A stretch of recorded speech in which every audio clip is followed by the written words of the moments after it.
Hello, everyone, and welcome back. As always, I'm your girl, Candy Washington. So, before we dive into today's episode, which is really just wrapping up season 4 of The Real Housewives of Salt Lake City, talking about reunion part 3, but because part 3 was kind of flat, in my opinion, I want to touch upon reunion part 3, but also talk about the rumored the newbies coming onto the show, Monica, Tanisha, Heather, other stuff going on. So we're really going to get into it. But before we do that, go ahead and like, subscribe, and share. And be sure to drop your questions in your comments where you're listening from in the chat box. So with that, let's go. So first up, this is a deep dive from Variety, and it breaks down part 3 of the reunion, and then also it adds in other burning questions. And I want to go through it because it also brings in production. I think that for the Real Housewives, this is kind of one of the, not the first, because I think it really happened with Scandival and some of the other franchises where production is a really big key character and player, where everyone is like, what did production know? What did they not know? How were they involved? How were they not involved? So I think that's what's really interesting about this, is that production is kind of its own character. So let's dive right on in. If I'm looking up this way, I'm just reading the article. Okay. So this is according to Variety. It says Monica Garcia will not be returning for season 5 of Bravo's The Real Housewives of Salt Lake City after she was unmasked in the January 2nd season finale as an abusive troll who had anonymously attacked the members of the cast since 2021. Monica's castmate Heather Gay, who's been on the show since the beginning, had received the receipts, proof, timeline, screenshots of Garcia's deception on the final day of filming of the show's 4th season during a trip to Bermuda. In an exclusive interview for Variety's Making a Scene, Heather says when she got the confirmation that Garcia was behind the burner Instagram account, Blvd, she wasn't even sure she'd even be allowed to bring it up on camera. Social media has never been a part of the storyline, Heather says. I didn't even know if production was going to listen to me. Well, Heather, that's not true. Social media has been a big part of the storylines. Don't forget that there was the whole storyline about whether or not Jen Shah was doing these sort of, troll social media accounts going against Meredith's son, Brooks. And she said she had her whole like cybersecurity. So social media was a part of the storyline there. And then also don't forget Angie Harrington and her husband created the fake account Shaw's Exposed, outing Jen Shah and Lisa Barlow. So social media has been a big part of the storyline. So I'm not sure what she meant by that. I don't know, but we've had accounts of trolls, burner accounts, and people using social media to attack each other before as big storylines. Okay. They were wise to, as it turned out, because Heather's exposing Monica during the women's final dinner led to an epic finale, one that immediately became a classic Real Housewives episode. Garcia's actions as the troll, Blvd, caused the show's entire full-time cast to unite against her, and her presentation during the 3-part reunion, the last of which premiered on January 23rd, didn't score her any points, as she went from attack mode to, by the end, seeming defeated. The result of all these factors has led to her ouster from the Real Housewives of Salt Lake City, the show's producers confirm. Now, this is the thing, to me, I would agree with that assessment. I think when it came to the reunion, Monica came in hot. She came in guns blazing. She came in swinging. There was no contrition. She wasn't apologetic. She wasn't even embarrassed. She was just going at it. Where by the time it got to the end, she was just beaten down. And I think, again, the biggest reason why that is what Heather Gay said, nothing unites people more than a common enemy. And I think the fact that all of the women were united against her, she didn't really stand a chance. And of course, she didn't win any, points because she didn't have any type of accountability or resolve around what happened. What I love about reunions is it's like the Housewives Court of Law, says Andy Cohen, the executive producer of the Real Housewives franchise, who also hosted the reunion. I think if Monica had come out and was able to sway even one of the women back on her side, it might be a different conversation right now. I agree with that. That's why I think the united front is what got her out. Lori Gordon, the series showrunner, says the whole franchise is based on friends and the people who know each other and circulate in the same circles. And at the same time, the women just need a cooling off period. And I think it's too soon. They've articulated it. It's too soon for them to re-enter into a friendship, a trusting friendship. Not enough time has passed. I agree. I would not want to be around this woman ever again. I don't think she will ever be back. I think this is just Bravo covering themselves. Oh, don't say ever, never. This is a pause, a cooling off period. I don't think they'll ever bring her back. I think that Monica will be on Traders. I think she'll be on Bad Girls Clubs. I think she'll maybe do some shows like that, but I don't think that they will ever bring Monica back to the Real Housewives. One, because of what she did, but two, because she lied on production. She got up there part 3 and said that production knew. She made the claim that she told in her first casting interview that she was Virality Von Tease, this, Instagram troll account, burner account. Andy Cohen was quick to deny that. All of the producers, and I mean all of them, we're talking about executives from NBC Universal, executives from Bravo, executives from Shed Media. Shed Media is the people who actually produces Boots on the Ground, the show. They've all come out and said, we did not know. So then for her to get on the show and lie on production, I think that was the real nail in the coffin. Because, whether the women want to film with her or not, there's workarounds with that, but the fact that she got up there and lied on production, they were like, no, thank you, ma'am. Okay. Season 5 will begin production on February 5th, according to Heather, and though Garcia helped the show's 4th season enter the pantheon of Real Housewives seasons, and her duplicitous actions provided the season with its arc, Lisa Shannon, who is the Senior Vice President of Programming and Development at Shed Media and also an executive producer, echoes Gordon.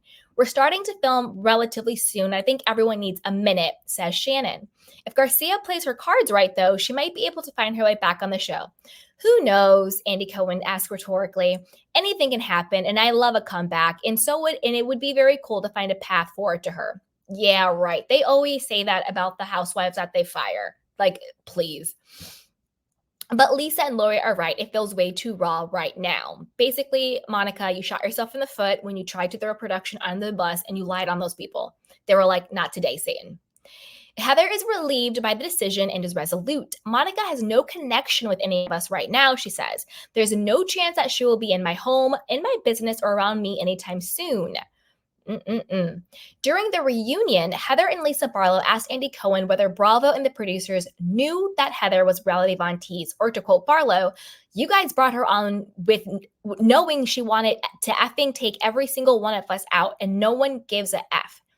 As Monica proclaims, she told production the first time they came to her house during casting. Andy Cohen scoffs at the idea. If you said you were on a burner account, he tells her, we wouldn't have cast you.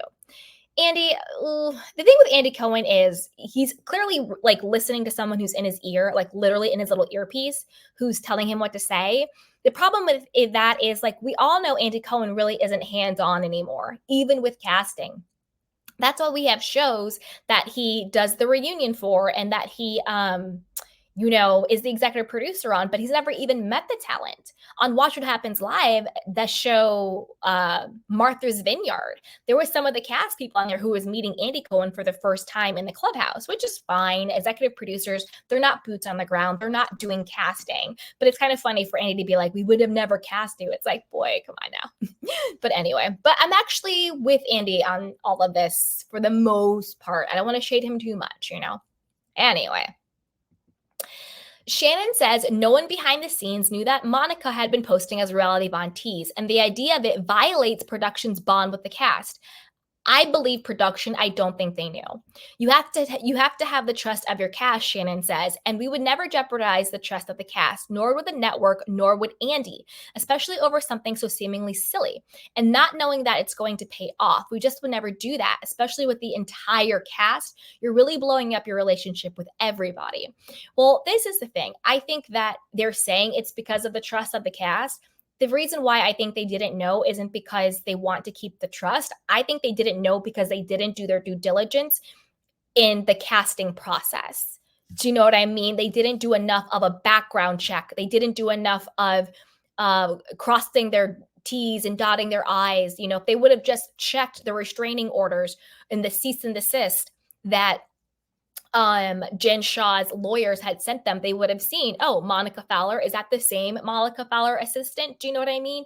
So I don't think it's that production was so worried about the trust of the cast. I think production just was sloppy in their weeding out of people and doing the casting process. But now, looking back, they're like, oh, we would never lose the trust of the cast. Well, you lost the trust of the cast because you didn't do your due diligence in casting.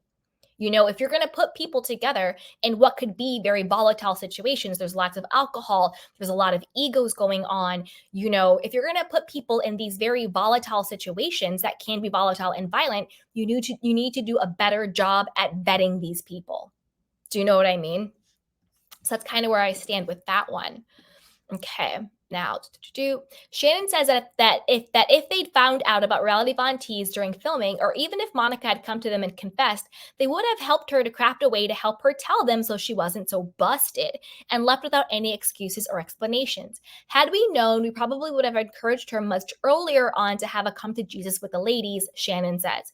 I believe that. I do think that if they had known and they still wanted her on the show, I think that production would have been the one to orchestrate how it came out rather than Heather Gay doing it with production, right?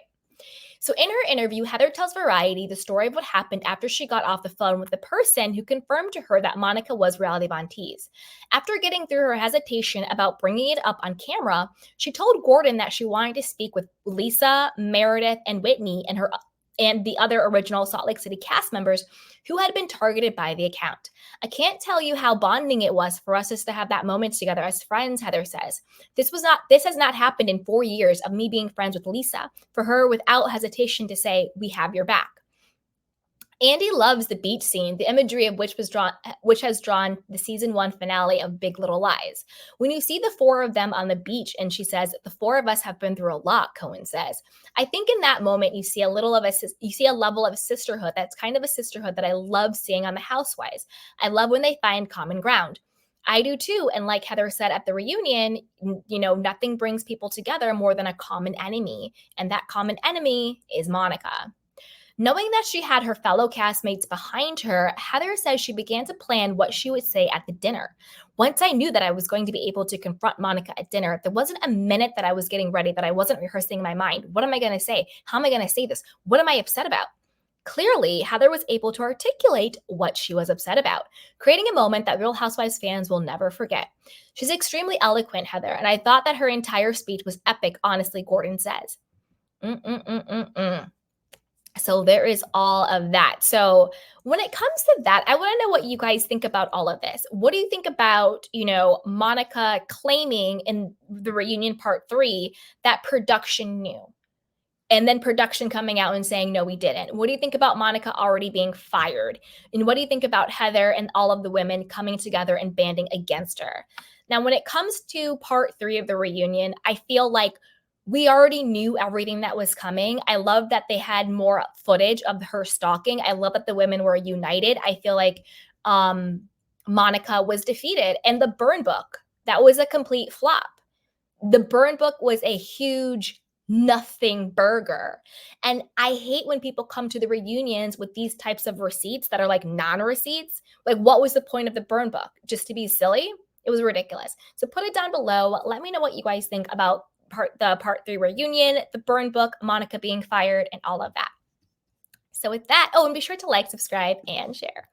So with that, let's move on to our next story, which is